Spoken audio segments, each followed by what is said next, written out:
Hi hello ಎಲ್ಲರಿಗೂ ನಮಸ್ಕಾರ. ಇವತ್ತಿನ ವಿಡಿಯೋದಲ್ಲಿ ಯೂನಿಫಾರ್ಮ್ ಸ್ಕರ್ಟ್ ಕಟ್ಟಿಂಗ್ ಹೇಗೆ ಮಾಡೋದು ಅಂತ ನೋಡೋಣ. ನಾನು ಲಾಸ್ಟ್ ವಿಡಿಯೋದಲ್ಲಿ ಯೂನಿಫಾರ್ಮ್ ಮೆಷರ್ಮೆಂಟ್ ಹೇಗೆ ತೊಗೊಳ್ಳೋದು ಅಂತ ತೋರಿಸಿದ್ದೀನಿ. ಆ ವಿಡಿಯೋ ಇನ್ನೂ ನೋಡಿಲ್ಲ ಅಂತ ಅಂದರೆ ಮೇಲ್ಗಡೆ ಡಿಸ್ಕ್ರಿಪ್ಷನ್ ಬಾಕ್ಸ್ನಲ್ಲಿ ಲಿಂಕ್ ಕೊಟ್ಟಿದ್ದೀನಿ, ಒಮ್ಮೆ ಅದನ್ನು ಚೆಕ್ ಮಾಡಿ ನೋಡಿ. ಇವಾಗ ನನಗೆ 1 ಮೀಟರ್ 30 ಸೆಂಟಿಮೀಟರ್ ಅಂದರೆ 1:30 ನನಗೆ ಬಟ್ಟೆ ಕೊಟ್ಟಿದ್ದರು.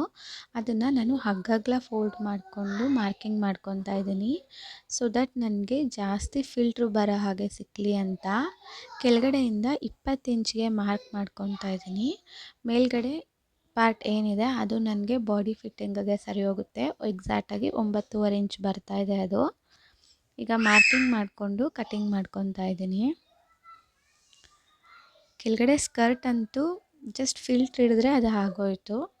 ಮೇಲ್ಗಡೆ ಬಾಡಿ ಪೀಸ್ಗೆ ಅಂತ ಸ್ವಲ್ಪ ಮಾರ್ಕಿಂಗ್ ಮಾಡಬೇಕಾಗತ್ತೆ ಅಷ್ಟೇ. ನೋಡಿ, ಈ ಥರ ಸೆಂಟರ್ಗೆ ಒಂದು ನ್ಯಾಚ್ ಹೊಡ್ಕೊತಾ ಇದ್ದೀನಿ. ಸ್ಕರ್ಟ್ ಬಂದು ಅಷ್ಟೇ ಕಟ್ಟಿಂಗು, ಇನ್ನೇನೂ ಇಲ್ಲ. ಇನ್ನು ಮೇಲ್ಗಡೆ ನಾನೇನು 9.5 ಸೈಡಲ್ಲಿ ಕಟ್ ಮಾಡಿ ಬಿಟ್ಕೊಂಡಿದ್ನಲ್ಲ, ಅಲ್ಲಿಗೆ ನಾನು ಬಾಡಿ ಮಾರ್ಕಿಂಗ್ ಮಾಡ್ಕೊತಾ ಇದ್ದೀನಿ. ಬಂದು ಸೇಮ್ ಅದೆಷ್ಟಿತ್ತು 9.5 ಅಷ್ಟಕ್ಕೆ ಬಿಟ್ಕೊಂಡ್ಬಿಟ್ಟಿದ್ದೀನಿ. ಅವ್ರು ಸ್ವಲ್ಪ ಉದ್ದನೇ ಹೊಲಿಯೋಕ್ಕೆ ಹೇಳಿದರು, ಉದ್ದ ಅಗಲ ಎಲ್ಲನೂ ಬೇಕು ಅಂತ ಹೇಳಿದರು. ಸೊ ಅದಕ್ಕೆ ನಾನು 9.5 ತೊಗೊಂಡಿದ್ದೀನಿ. ಅದಾದಮೇಲೆ ಶೋಲ್ಡರ್ ಮಾರ್ಕಿಂಗ್ ಬಂದು 5.5 ಇದೆ. 5.5ಗೆ ಮಾರ್ಕ್ ಮಾಡ್ಕೊತಿದ್ದೀನಿ. ಕಡೆ 2 ಇಂಚ್ ಬಿಟ್ಕೊಂಡು ಇನ್ನು ಮಿಕ್ಕಿದ್ದು 3.5 ಮಧ್ಯೆ ಶೋಲ್ಡರ್ಗೆ ಹಾಕಿದ್ದೀನಿ. ಉದ್ದ ಬಂದು 11 ಇಂಚ್ ಇದೆ. ನಾನು 11 ಇಂಚ್ ಎಕ್ಸಾಕ್ಟಾಗಿ ತೊಗೊಂಡಿದ್ದೀನಿ. ಮುಂದೆಗಡೆ 5 ಇಂಚ್ಗೆ ಮಾರ್ಕ್ ಮಾಡ್ಕೊಂಡಿದ್ದೀನಿ. ಅಲ್ಲಿಗೆ ಮೇಲ್ಗಡೆ 2 ಇಂಚ್ ತೊಗೊಂಡಿದ್ನಲ್ಲ, ಕೆಳಗಡೆ ಹತ್ರ 2.5 ಇಟ್ಕೊಂಡು ಸ್ವಲ್ಪ ಸ್ಲ್ಯಾಂಟಾಗಿ ಲೈನ್ ಡ್ರಾ ಮಾಡ್ಕೊಂಡಿದ್ದೀನಿ. ನಾವು ಕತ್ತು ಶೇಪ್ ಕೊಟ್ಟಾಗ ಚೆನ್ನಾಗಿ ರೌಂಡಾಗಿ ಕೂತ್ಕೊಳ್ಳಿ ಅಂತ. ಮತ್ತು ಕಂಕ್ಳು ಬಂದು 5.5ಗೆ ಮಾರ್ಕ್ ಮಾಡ್ಕೊತಾ ಇದ್ದೀನಿ. ಸೊ ಆ ಕಡೆ ಮೂಲೆಯಿಂದ ಒಂದು ಇಂಚಿಗೆ ಮಾರ್ಕ್ ಮಾಡ್ಕೊತಾ ಇದ್ದೀನಿ. ನಾನು ಒಂದೇ ಶೇಪ್ ತೆಗಿಯೋದು, ಯಾಕಂದರೆ ಇದಕ್ಕೆ ಸ್ಲೀವ್ಸ್ ಎಲ್ಲ ಏನು ಅಟ್ಯಾಚ್ ಮಾಡಲ್ಲ ಅಲ್ವಾ. ಸೊ ಅದರಿಂದ ಒಂದೇ ಶೇಪ್ ತೊಗೊತಾ ಇದ್ದೀನಿ. ನೋಡಿ, ಈ ಥರ ಸ್ವಲ್ಪ ರೌಂಡಾಗಿ ಶೇಪ್ ಹಾಕ್ಕೊಂಡ್ರೆ ಆಗೋಯ್ತು. ಈ ಕಡೆ ಹತ್ರನೂ ಅಷ್ಟೇ ಜಸ್ಟ್ ಅರ್ಧ ಇಂಚಿಗೆ ಒಂದು ಮಾರ್ಕ್ ಹಾಕ್ಕೊಂಡು ಹೀಗೆ ಒಂದು ರೌಂಡ್ ಶೇಪ್ ಕೊಡ್ತಾ ಇದ್ದೀನಿ. ಹಿಂದೆಗಡೆ ನಾನು 2 ಅಂತ ಹೇಳಿದ್ದೆ. ನಾನು ಸ್ಟಿಚಿಂಗ್ ಮಾಡಬೇಕಾದ್ರೆ ನನಗೆ ಯಾಕೋ ತುಂಬ ಚಿಕ್ಕದು ಅನ್ನಿಸ್ತು. ಸೊ 2.5ಗೆ ಆಮೇಲೆ ಕಟ್ ಮಾಡಿಕೊಂಡೆ. ಇವಾಗ ನಾನು 2 ಇಂಚಿಗೆ ಕಟ್ ಮಾಡ್ಕೊಂಡ್ಬಿಟ್ಟಿದ್ದೆ ಅದನ್ನು. ಈ ಥರ ಕೆಳಗಡೆ ಟಕ್ ಹಿಡಿತೀವಲ್ಲ, ಕರೆಕ್ಟ್ ಎಕ್ಸಾಕ್ಟಾಗಿ ಶೋಲ್ಡರ್ ಏನಿದೆ ಅದ್ರ ಕೆಳಗಡೆನೆ ಟಕ್ಗೆ ಮಾರ್ಕ್ ಮಾಡ್ಕೊತಾ ಇದ್ದೀನಿ. ಎಕ್ಸಾಕ್ಟಾಗಿ ಶೋಲ್ಡರ್ ನಾವು ಸ್ಟಿಚಿಂಗ್ ಮಾಡಬೇಕಾದ್ರೂ ಕರೆಕ್ಟಾಗಿ ಮಧ್ಯದಕ್ಕೆ ಮಾಡಿಸ್ಕೊಂಡ್ರೆ ನಮಗೆ ಆ ಮಾರ್ಕಿಂಗ್ ಸಿಕ್ಬಿಡುತ್ತೆ. ಇಷ್ಟೇ ನೋಡಿ ಫ್ರಂಟ್ ಪಾರ್ಟ್ ನಾವು ಕಟ್ಟಿಂಗ್ ಮಾಡ್ಕೊಳ್ಳೋದು, ತುಂಬಾ ಈಸಿ. ನಾನು ಇವಾಗ ಏನು ಸ್ಕೂಲ್ ಯೂನಿಫಾರ್ಮ್ನ ಸ್ಟಿಚ್ ಮಾಡಿದೆ ಅಲ್ಲ, ಇದೇ ಪ್ಯಾಟ್ರನಲ್ಲಿ ನಾವು ನಾರ್ಮಲ್ಲು ಸ್ಯಾರಿಯಿಂದ ಕಟ್ ಮಾಡಿ ನಾವು ಫ್ರಾಕ್ಗಳು ಸ್ಟಿಚ್ ಮಾಡ್ತೀವಿ ಅಂತ ಅಂದ್ರೂ ಇದೇ ಪ್ಯಾಟ್ರನ್ನ ಅಪ್ಲೈ ಮಾಡಿದ್ರೆ ಆಗುತ್ತೆ. ಕರೆಕ್ಟಾಗಿ ಚೆನ್ನಾಗೇ ಬರುತ್ತೆ, ಏನು ಡಿಫ್ರೆನ್ಸ್ ಬರಲ್ಲ. ಮತ್ತು ಇಲ್ಲಿ ನಾನು ಶೋಲ್ಡರ್ ಹತ್ರ ಸ್ವಲ್ಪ ಒಂದು ಅರ್ಧ ಇಂಚಿಗೆ ಕ್ರಾಸ್ ಕಟ್ಟಿಂಗ್ ಮಾಡ್ಕೊತಾ ಇದ್ದೀನಿ. ಯಾಕೆ ಅಂದರೆ ಅದು ನಾವು ಏನು ಸ್ಲೀವ್ಸ್ ಹಾಕಿರಲ್ಲ, ಮತ್ತು ಮಕ್ಕಳಿಗೆ ಭುಜ ಏನು ಸ್ವಲ್ಪ ಬ್ರಾಡಾಗಂತ ಎಲ್ಲ ಏನೂ ಇರಲ್ಲ.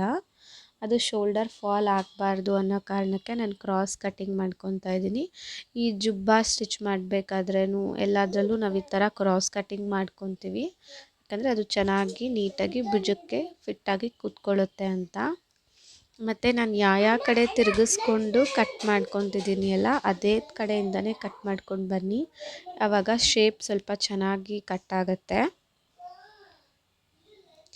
ತುಂಬ ಹೊಲಿದು ಅಭ್ಯಾಸ ಇರೋರಿಗಾದರೆ ಯಾವ ಕಡೆಯಿಂದ ಕಟ್ ಮಾಡಿಕೊಂಡ್ರು ಅದು ನಡೆಯುತ್ತೆ. ಬಟ್ ಇವಾಗ ಸ್ಟಾರ್ಟಿಂಗ್ ನಾವು ಕಲಿತಾ ಇರೋರು ಅನ್ನೋರು ಇದೇ ಕಡೆಯಿಂದನೇ ಕಟ್ ಮಾಡ್ಕೊಂಡು ಬನ್ನಿ, ಚೆನ್ನಾಗಿ ಶೇಪ್ ನೀಟಾಗಿ ನಾವು ಕತ್ರಿನ ಟರ್ನ್ ಮಾಡ್ಕೊಂಡು ಶೇಪ್ ಕೊಡ್ಬೋದು. ನೋಡಿ, ಇದು ಬೆನ್ ಮಾರ್ಕಿಂಗು. ಬೆನ್ನಿಗೆ ಅದೇ ನಾನು ಹೇಳಿದ್ನಲ್ಲ, 2 ಇಂಚ್ ತೊಗೊಂಡಿದ್ದೆ ಫಸ್ಟು ಕಟ್ಟಿಂಗಲ್ಲಿ.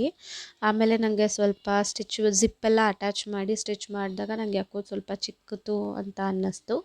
ಮತ್ತು ಅವರು ಸ್ವಲ್ಪ ದೊಡ್ಡೋಳಾದ್ರೂ ಇಟ್ಕೊಬೇಕು ಅಂತ ಹೇಳಿದ್ರಲ್ಲ, ಸೊ ಅದರಿಂದ ನಾನು 2.5ಗೆ ಆಮೇಲೆ ಕಟ್ಟಿಂಗ್ ಮಾಡಿಕೊಂಡೆ. ಇನ್ನು ನಾನು ಬಾಡಿದು ಉದ್ದ ತೊಗೊಂಡ್ಮೇಲೆ ಎಕ್ಸ್ಟ್ರಾ ಫ್ಯಾಬ್ರಿಕ್ ಮಿಕ್ಕಿತ್ತಲ್ಲ, ಅದರಲ್ಲಿ ನಾನು ಬೆಲ್ಟ್ಗೆ ಕಟ್ಟಿಂಗ್ ಮಾಡ್ಕೊತಾ ಇದ್ದೀನಿ. ಬೆಲ್ಟ್ಗೆ ಬಂದು ಅಗಲ ಬಂದು ಅಗಲ ಬಂದು 2 ಇಂಚು ಅವ್ರದ್ದು ರೆಡಿ ಇತ್ತು.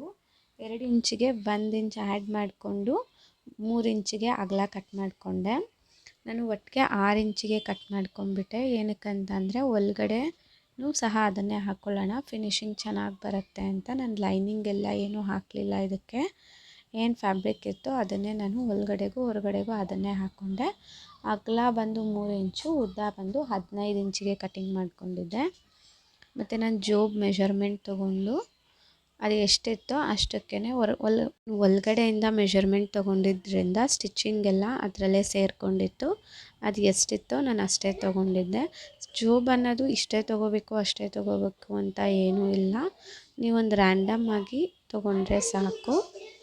ಚಿಕ್ಕ ಮಕ್ಕಳಿಗಲ್ವ, ಒಂದು ಕರ್ಚೀಫ್ ಮತ್ತು ಇನ್ನೇನಾದರೂ ಒಂದು ಪೆನ್ಸಿಲ್ ಎರೇಸರ್ ಈ ಥರ ಏನಾದರೂ ಅವ್ರು ಇಟ್ಕೊಳ್ಳೋ ಥರ ಆದರೆ ಸಾಕು. ಸೊ ನನಗೆ ಅದು ಕರೆಕ್ಟಾಗಿ ಅವ್ರದ್ದು ಲಾಸ್ಟ್ ಟೈಮ್ದು ಎಷ್ಟಿತ್ತು ನಾನು ಅಷ್ಟೇ ತೊಗೊಂಡೆ.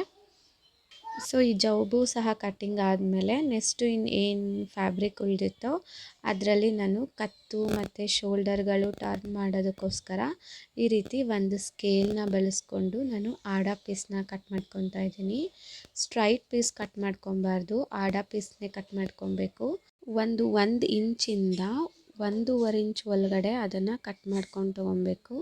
ಸುಮ್ಮನೆ ಈ ಥರ ಟೇಪಲ್ಲಿ ಮೆಷರ್ ಮಾಡೋದಕ್ಕಿಂತ ಈ ಥರ ಒಂದು ಸ್ಟೀಲ್ ಸ್ಕೇಲ್ ಅಥವಾ ಒಂದು ಪ್ಲಾಸ್ಟಿಕ್ ಸ್ಕೇಲ್ ಏನು ಬರುತ್ತೆ ಅದನ್ನು ಇಟ್ಕೊಂಡು ಈ ರೀತಿ ಅದನ್ನು ಪ್ಲೇಸ್ ಮಾಡಿ ನಾವು ಮಾರ್ಕಿಂಗ್ ಮಾಡಿಕೊಂಡ್ರೆ ನಮಗೆ ಈಸಿಯಾಗಿ ಆಡ ಪೀಸ್ ನಮಗೆ ಕಟ್ ಮಾಡಿ ತೊಗೊಬೋದು.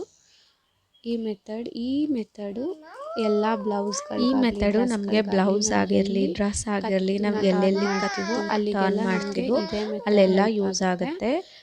ಪೈಪಿಂಗ್ ಮಾಡೋದಕ್ಕೂ ನಾವು ಹಿಂಗೆ ತೊಗೊಬೋದು. ಅದಾದಮೇಲೆ ಎಮ್ಮಿಂಗ್ ಮಾಡೋದಕ್ಕೆ ಅಂತ ಫೋಲ್ಡ್ ಮಾಡ್ಕೊತೀವಲ್ಲ ಆ ರೀತಿ ಆದ್ರೂ ಸಹ ನಾವು ಹಿಂಗೆ ತೊಗೊಬೋದು. ಸ್ಟ್ರೈಟ್ ಪೀಸ್ ಏನಕ್ಕೆ ತೊಗೊಳ್ಳಲ್ಲ ಅಂತ ಅಂದರೆ ನಾವೀಗ ಟರ್ನ್ ಮಾಡಬೇಕಾದ್ರೆ ಪೀಸ್ ಎಕ್ಸ್ಪ್ಯಾಂಡ್ ಆಗಬೇಕಾಗಿರುತ್ತೆ ಮತ್ತು ರಿಂಕಲ್ಸ್ ಬರದೇ ಇರೋ ಕಾರಣಕ್ಕೆ ನಾವು ಆಡ ಪೀಸ್ ಕಟ್ ಮಾಡಿ ತೊಗೊಬೇಕಾಗತ್ತೆ. ಸ್ಟ್ರೈಟ್ ಪೀಸ್ನ ನಾವು ಅದಕ್ಕೋಸ್ಕರ ತೊಗೊಳ್ಳಲ್ಲ. ಈ ಸ್ಕೇಲ್ ಇಟ್ಕೊಂಡು ಮಾಡೋದ್ರಿಂದ ತುಂಬ ಈಸಿಯಾಗಿ ಯಾರು ಬೇಕಾದರೂ ಕಟ್ ಮಾಡ್ಕೊಬೋದು. ಸೊ ನೀವು ಆಡ ಪೀಸ್ ಕಟ್ ಮಾಡ್ಕೊಬೇಕಾದ್ರೆ ಇದೇ ಮೆಥಡ್ನ ಫಾಲೋ ಮಾಡಿ. ಸೊ ಇಷ್ಟೇ ನೋಡಿ ಇವತ್ತಿಂದು ವಿಡಿಯೋ ಆಗಿತ್ತು. ಈ ವಿಡಿಯೋದಲ್ಲಿ ಕಂಪ್ಲೀಟಾಗಿ ಕಟಿಂಗ್ ಪಾರ್ಟ್ನ ತೋರಿಸಿದ್ದೀನಿ. ಸ್ಟಿಚಿಂಗ್ ಪಾರ್ಟ್ ನಾನು ನೆಕ್ಸ್ಟ್ ವಿಡಿಯೋದಲ್ಲಿ ತೋರಿಸ್ತೀನಿ. Thank you.